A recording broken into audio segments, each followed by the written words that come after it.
जनाब 17 साल बाद जनूबी अफ्रीका में टेस्ट मैच जीतने का ख्वाब चकनाचूर हो गया है और सेंचुरियन टेस्ट में जनूबी अफ्रीका ने पाकिस्तान को 2 विकेटों से हरा दिया।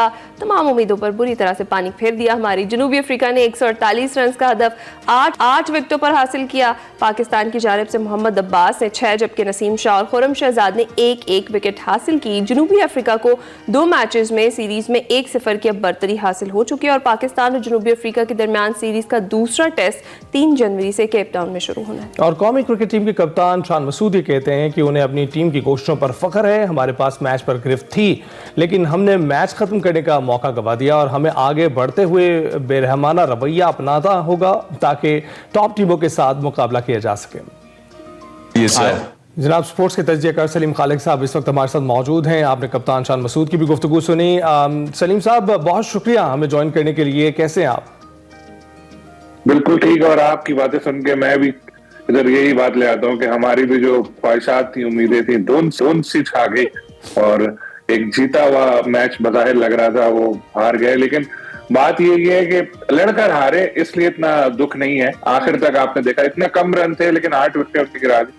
लेकिन प्लेट में रखकर देना भी कोई चीज होती है। मुझे तो लग रहा है कि वैसा ही हो गया। नहीं वैसा नहीं हुआ। मुकाबला था। आप शान मसूद की बात से एग्री करेंगे? आप शान मसूद की बात से एग्री करेंगे कि वो उन्होंने मुकाबला तो अच्छा किया आखिर तक? बात बिल्कुल ठीक है, मुकाबला अच्छा किया। देखिए 148 150 से भी कम रन, इसमें आप 8 आउट कर लें और ऑलमोस्ट जीत के करीब पहुंच जाए, बस वो आखिर के 2 प्लेयर आउट ना हो तो इसका मतलब है मुकाबला तो हमने किया। और फिर वो कैच अगर रिजवान एक ले लेते रबाडा का जो एक बाउंस सबसे पहले पड़ गया था तो शायद सूरत हाल चेंज होती। लेकिन क्रिकेट में ये होता है, ऐसा होता तो वैसा होता वैसा। क्योंकि आप देखें जो बाउमा है उनको जो आउट दिया गया है उनको, वो उनकी ट्राउजर है उसकी जेब से लगकर बॉल गई थी। विकेट कीपर के पास अपील हुई, आउट दे दिया और उन्होंने रिव्यू भी नहीं लिया। उनको जितना भी है ब्रेन फेड मोमेंट उनका आया कि उन्होंने रिव्यू भी नहीं लिया, वो चले गए। उस वक्त लग रहा था कि लक हमारे साथ है और शायद हम जीत जाए। लेकिन बाद में क्रिकेट में इस तरह की चेंजेस आती रहती हैं। लेकिन जो फाइट कर रहे हैं ना, यकीन माने बहुत अच्छी चीज है और बड़े अरसे बाद नजर आ रहा है ऐसा। अच्छा सलीम साहब ये बताइएगा कि आप मोहम्मद अब्बास के बारे में क्या कहते हैं? क्या तबाहकुन बॉलिंग की है उन्होंने, विकेटें उन्होंने हासिल की हैं और उन्हीं की बदौलत हम 8 विकेटों पर पहुंच चुके थे तकरीबन 90 रन के करीब। तो आप क्या सोचते हैं मोहम्मद अब्बास की कारकर्दगी के हवाले से और कैसा एडिशन है वो?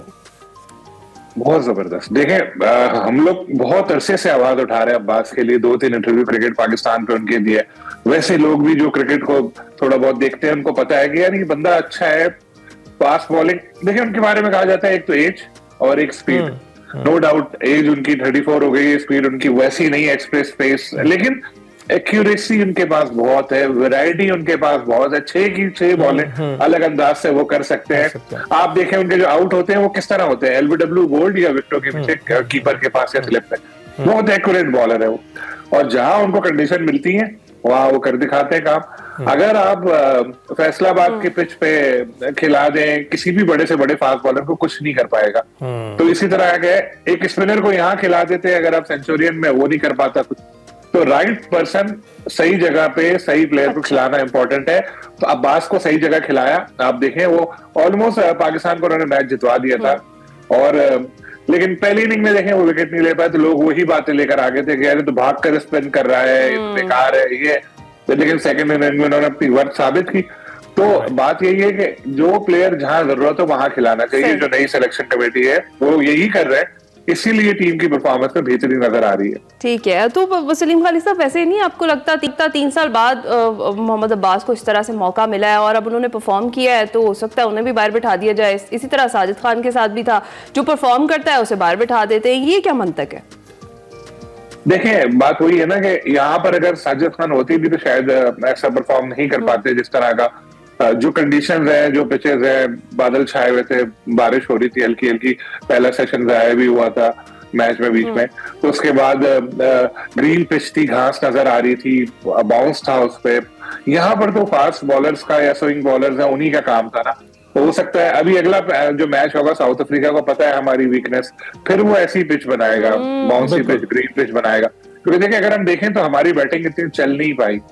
सही है, सऊद शकील ने थोड़ा क़याम किया, पहले कामरान गुलाम पहले खेले थे, बाबर ने 50 की सेकंड में, लेकिन वो एक जो इनिंग होती है एक बिल्कुल एक डोमिनेटिंग इनिंग वैसी नजर नहीं आई। अगर इसमें भी सेकंड इनिंग में रिजवान और हमारे सलमान अली आगा या थोड़ा जो लोअर ऑर्डर है हमारे थोड़ा थोड़ा कंट्रीब्यूट भी करते, और अगर हमारी लीड अब 200 से प्लस हो जाती तो हम आराम से ये मैच जीत सकते थे, लेकिन एकदम से विकेटें गिरती थी, buy one get one free या buy one get two free वाली स्कीम लगाई हुई। राइट सलीम साहब, लेकिन आप ये क्या सोचते हैं कि साजिद को ना खिलाना, रिजवान भी तो हैं, ये भी तो स्लो खेलते हैं, तो आप उनको भी खिला रहे हैं, तो साजिद जैसे जो प्लेयर हैं उनको ना खिलाना आपको क्या लगता है कि क्या ये फेयर होगा? नहीं, साजिद तो स्पिन के हवाले से बात हो रही है ना, तो वहां स्पिन पिच पे तो जाहिर होती, तो वहां पाकिस्तान में जैसे हमने बनाई थी कि एक ही पिच पे 2 टेस्ट करा दिए थे, वहां तो हम स्पिनर्स खिला सकते थे, लेकिन यहाँ पर स्पिनर का काम बगैर था ही नहीं ना।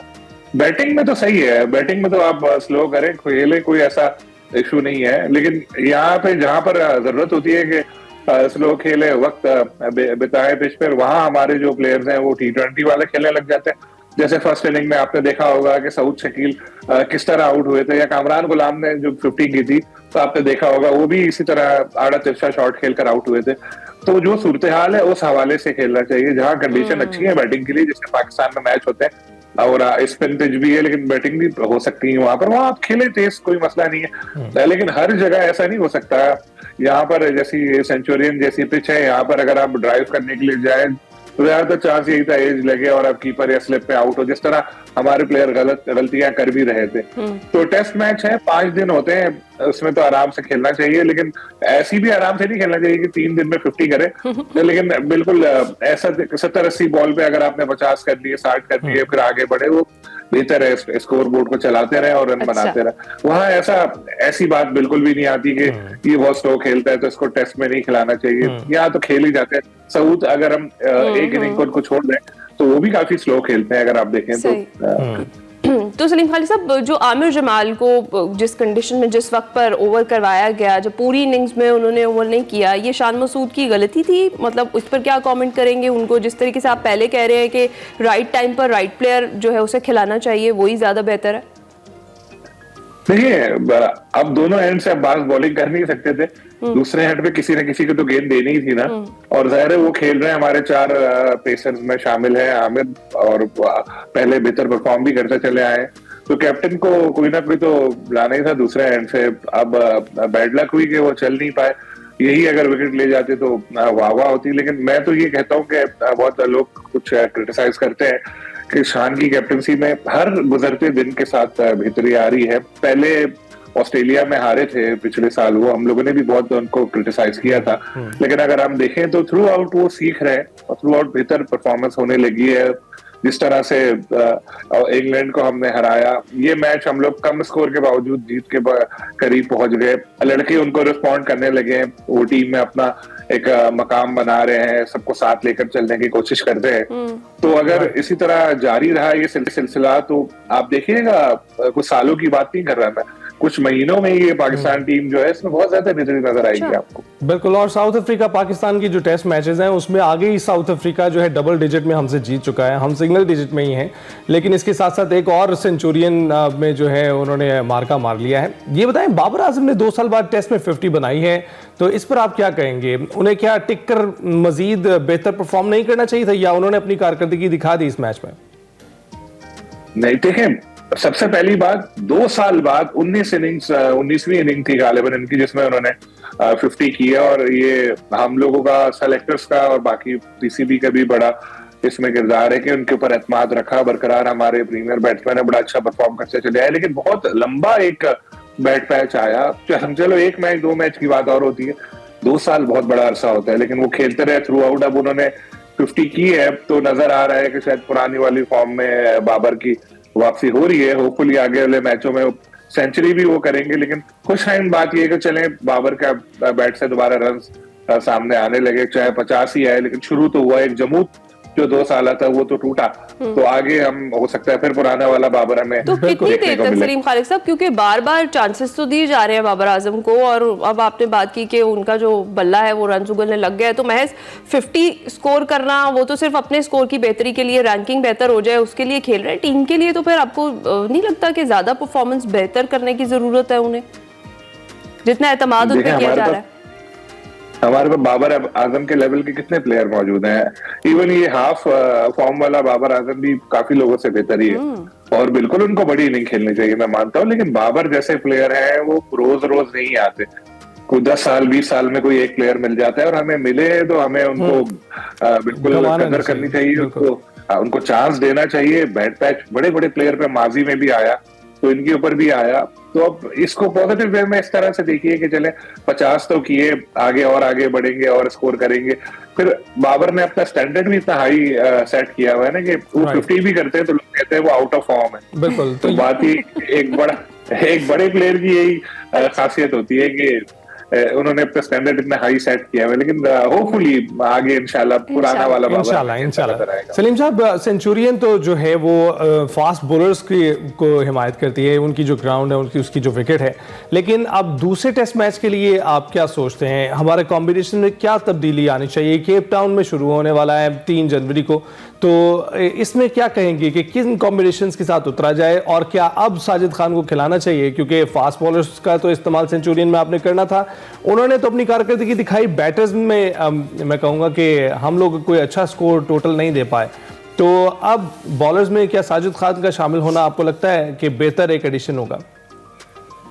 देखिए, जो पिचेस हैं साउथ अफ्रीका की और जो हमारी टीम की पास्ट रिकॉर्ड है, उसको देखते हुए कोई भी ऐसी स्पिन पिच की हम तवक्को नहीं कर सकते साउथ अफ्रीका में, ना ही वहां कोई ऐसी स्पिन पिच होती है जैसी पाकिस्तान में देखने में नजर आती है, ना ही वो हमारे स्ट्रेंथ के ऊपर जाएगा। पिच वहां पे जैसी भी हो ऐसी ही बनाएंगे वो फास्ट पिच, जहां पर पाकिस्तान को जल्द आउट करके और वो मैच जीतने की कोशिश करें। तो हमें अगले मैच में भी इसी तरह की एक बाउंसी पिच की तवक्को करनी चाहिए। तो ये कॉम्बिनेशन पाकिस्तान का सही है 4 पेसर्स के साथ, बस एक चीज इनको करनी चाहिए। तो चलो, शाहीन को आपने भेज दिया कि ईगो हर्ट हो गई थी आपकी, आपने उसको नहीं खिलाया टेस्ट, तो दूसरा आप खब्बा ये लेफ्ट आर्म हमारे पास पेसर मौजूद है मीर हमजा, उसको खिलाएं। मीर हमजा अगर आ गए तो फिर हमारे पास एक हो जाएंगे, एक लेफ्ट आर्म भी है और 3 राइट आर्म फास्ट बॉलर हो जाएंगे। स्पिन में हमारे पास साइम अयूब को हम आजमा सकते हैं, अच्छा। सलमान अली आगा हमारे पास है, तो एक चेंज हो तो फिर बेहतर हो सकती है पाकिस्तान टीम। और तो सलीम खालिक साहब क्या कहेंगे, कल साल का आखिरी दिन होगा, कैसा रहा 2024 हमारी क्रिकेट के लिए, और 2025 आपके ख्याल में कैसा होने जा रहा है? देखिए, 2024 हमारी क्रिकेट के लिए वनडे में बहुत अच्छा रहा, टेस्ट में हमारे लिए बहुत अच्छा रहा, बहुत अच्छा। इंग्लैंड को हमने जैसे हराया, यहाँ पे हमने फाइट किया, अच्छा रहा, ठीक है। लेकिन T20 में हमारे लिए बहुत बुरा रहा, वहाँ हम तो बिल्कुल ही लो लेवल की टीम्स के साथ खड़े नजर आते हैं, और सबसे ज्यादा मैचेस पाकिस्तान ने हारे एक छोटी टीम के साउथ अफ्रीका की कोई टीम है उसके बराबर। तो ये बड़ी मायूस कुन हमारी परफॉर्मेंस रही। T20 एक जमाने में हमारी बड़ी एक स्ट्रेंथ हुआ करती थी, कहा जाता था कि जी पाकिस्तान टीम T20 में बहुत अच्छी है, लेकिन अब उल्टा हो रहा है। जहां जिस तरह से बेहतरी आई है टेस्ट में और वनडे में, पीसीबी को T20 के हवाले से भी कोशिशें करनी चाहिए। और देखें, शुरू तो हुआ है, जैसे अब्दुल रज़ाक को जिम्मेदारी सौंपी गई है कि पावर हिटर्स आप तैयार करें, इसी तरह के और इकदाम करने पड़ेंगे। और यहाँ भी वही बात के राइट प्लेयर जो फॉर द मैच, जैसा मैच है वहां किसकी जरूरत है उसको खिलाएं। ये छोड़ दें आप कि उसकी फिटनेस जो है वो ओलंपिक्स के लेवल की नहीं है, भाई वो अगर खेल सकता है तो आप उसको बिल्कुल मौका दें। जैसे फखर जमान बाहर बैठे हुए, उनको बिल्कुल वाइड बॉल पाकिस्तानी स्क्वाड में होना चाहिए। तो इस तरह के कुछ फैसले करेंगे, कुछ ऐसे प्लेयर तैयार करेंगे जो पावर हिटिंग में महारत रखते हैं, अच्छे ऑलराउंडर कुछ लेकर आएंगे, तो देखेगा ये T20 में भी। सलीम साहब, इंशाल्लाह हम उम्मीद करते हैं कि 2025 में T20 में भी हमारी टीम की कारकर्दगी रहेगी, पावर हिटर्स शामिल करेंगे, और आप अब्दुल रज़ाक की मौजूदगी का देखें कैसे फायदा उठाते हैं, क्योंकि अब्दुल रज़ाक पावर हिटर के तौर पर ही जाने जाते थे, ऑलराउंडर थे।